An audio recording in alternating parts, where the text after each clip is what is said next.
Welcome back to Control the Freak. Today, we're going to talk again to control freaks. Remember back in episode 6, I think it was, I gave you the 3 steps to recovery. How, if you're a controlling person, you need to address these 3 things before you can move on. It won't work without doing that. But I also said in that episode that this is going to be a lifelong commitment. It'll take years to undo a lot of the damage that you've done. And we're going to talk a little bit more about that today. Now, if you've been hurt by control freaks, coercive people, manipulative people, you're going to possibly check out at this point and go, this isn't for me. But I think it's just as important for you. Now, I'm not suggesting concessions, and I'm not suggesting that you bend over backwards to help controlling people. It's their responsibility to fix it. But it would be helpful if you could be aware of how certain things might knock them back and hinder their progress. So hopefully you stick around for that anyway. Back to the controlling people. So as I see it, you're going to face 3 stepping stones or roadblocks. You're going to face reputation, possibly your biggest one. Your reputation is going to carry around for a long time. You're also going to face occasional mistakes that are going to set you back. And you're also going to come up against context and people struggling to understand your progress related to the things that you're doing now.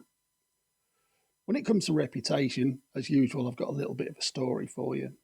So, worked at a big company, very big company, and there was a period where I was moved around to go into departments that weren't working properly, and they'd send me in to fix it. Because I was always very good at pulling things back online. Now, it was inevitable because of my reputation. When I'd go into these departments, I always faced a frosty atmosphere. It was like working in the North Pole most of the time, and I understood it, completely understood it. But over time, I would generally pull those people around. Probably about 95% of these people I ended up having either a good relationship with or even went on to become very good friends with. But something I kept coming up against was new people. Whenever new people would join those departments, it would go back to square one. And again, it was like working in the North Pole. They would either be nervous, they would either be reserved, or sometimes they would like physically inflate as if to show me that they were ready for me and they weren't going to take anything I was going to give. But these were new people, so I was always very confused what was going on. Over a period of time and through process of elimination and some honesty, I managed to work out what was going on. There was a guy in this company who I would interact with every now and again, but I wouldn't call us friends. I thought we were friendly, but not friends. Didn't interact with him very much at all, though. Turns out this guy was going out of his way to talk to any new starters and warn them about me. Now, you could argue I deserved that because I'd been pretty horrible to people in the past. But he was going out of his way to tell people about me. Don't do this in front of him, don't say that in front of him. And so these people were coming in to work with me in these departments with that image in mind. And again, I'd have to go through the weeks, months process of trying to overcome that frostiness. 95% of the time it worked. So I found this out and I went and spoke to the guy and I said to him, look, I don't think you realise the damage you're doing. Yes, I understand that I've been horrible in the past, but you're telling these new people this, and that's how they're approaching me. So it makes it difficult for me to communicate with my staff, but it's also making work life very difficult for them for the first few weeks because they come in on edge every single time. Even the ones that physically inflated were clearly on edge all of the time. So I don't think you're helping anybody. Can you stop? And he did to a large degree anyway. I think he did it every now and again. And whenever he talked to me, he was very keen to bring up stories about things that I'd done in the past. You're going to face this all of the time. And you have to understand that you've done this. You've certainly got a story and you've certainly got a reputation. No matter how big or small your circle, you'll have a reputation. There'll be certain things that are expected of you, certain behaviours that are predicted by the people around you. And it's going to take an awful long time to undo that. I see your reputation as a bit of a breeze block attached to a chain that's strapped to your ankles that you've got to carry around with you. And you need to reduce that weight. And the only way you're going to do that is to keep walking forwards and keep grinding that stone so that it gets lighter and lighter. The problem you're going to face with that is occasional mistakes. You are going to make them.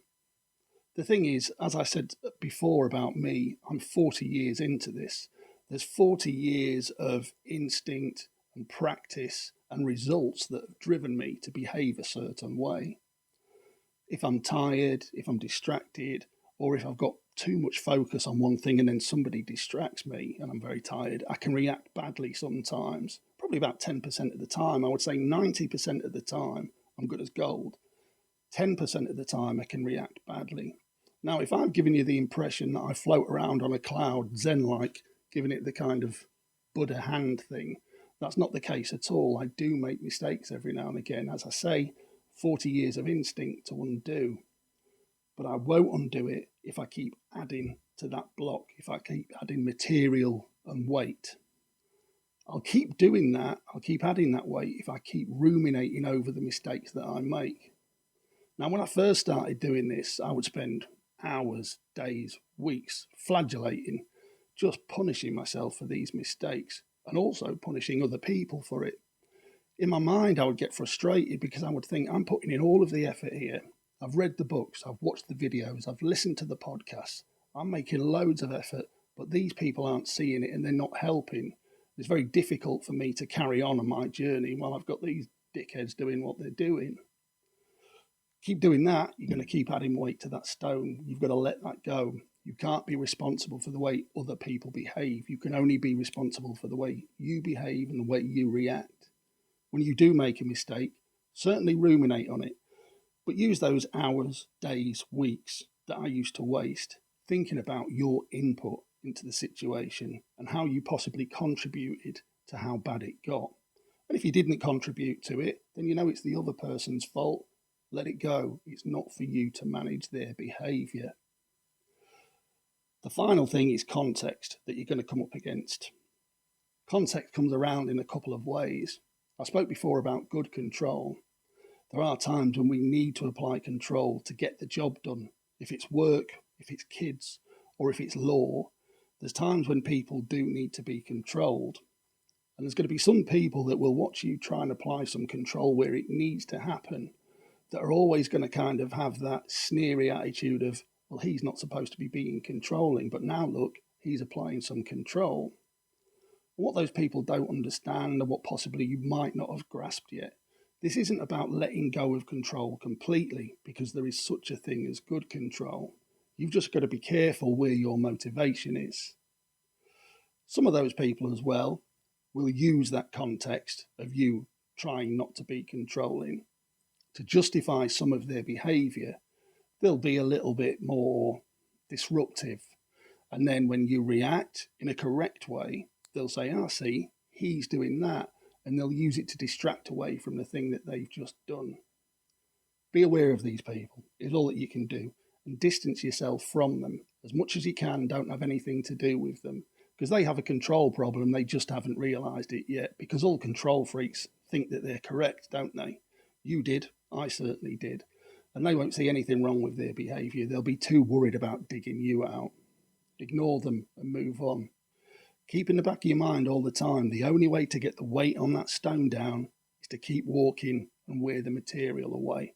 The longer you do it, the easier and lighter that stone will get and be to pull.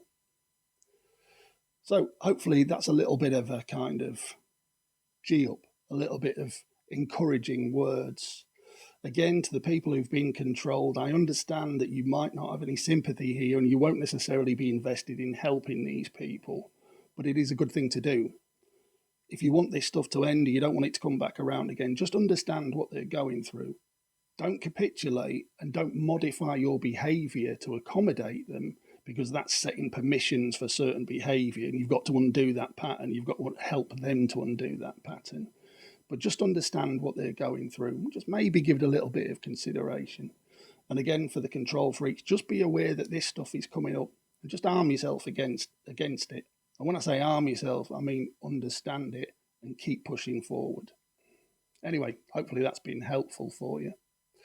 Again, please like, share and subscribe. It's good for the algorithm, and I want to get this out in front of the right pair of eyes, because I'd love to help particularly young people and people that have, I don't know, possibly in prisons, that might need help to understand why they've done the things they've done. So a like and subscribe will really help that. Drop some comments down here. There's the usual stuff here, I think. And again, I'd love to hear about the am I the control freak problems. I'd like to help out there.